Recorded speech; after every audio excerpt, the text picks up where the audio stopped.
Welcome to the Captain's Blog. I am David McDonough, Senior Vice President and founder of Flagship Wealth, powered by Trilogy.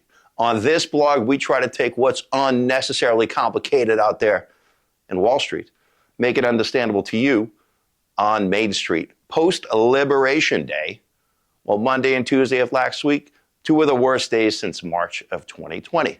But on Monday, there were rumors. Hey, we'll put a 90-day pause on the tariffs. Market rallied, but get this, it was labeled fake news, market dropped. But on Wednesday at 1 o'clock, that rumor did become a reality. And the market had one of its best days since World War II. One of my least favorite senators, and I was thinking about this, does anybody have a favorite one, said this: it's like red light, green light. And I agree with her where it comes to this. Will we tariff this? Maybe we will, maybe we won't. But the market plowed through that, up 6% last week, still down 5 for the month and 10 for the year. Did the positive momentum continue, or did the red light, green light game take over? Here's your week in review.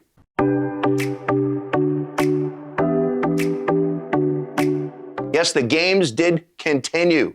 On Friday night, maybe Apple, the chip stocks will be exempt from the tariffs. On Monday, maybe the autos will be exempt. On Wednesday, what wasn't exempt, China, now banning the import of Boeing airplanes.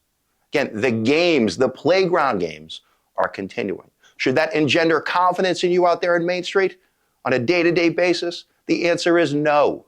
But fundamentals will persevere. Retail sales came out this week better than expected. Are you buying big items right now? The answer is no. But your balance sheets are still solid. Corporate balance sheets are still solid. But these games need to end. As of this morning, as of Friday, the market gave back 1.5% for the week. Here's what to look for next week.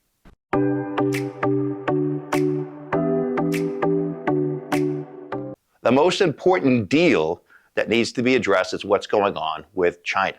And just this morning, our president indicated that there could be a deal over the weekend.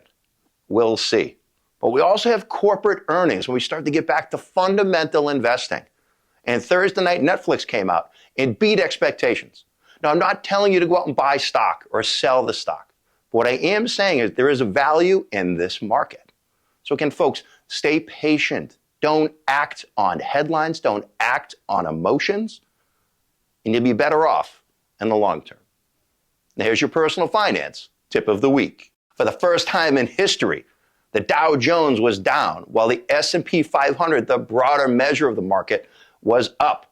One name, a healthcare stock, took 700 points off the Dow. A number of you out there believe that the market is the Dow. If you are going to pay attention to an index, pay attention to the S&P 500.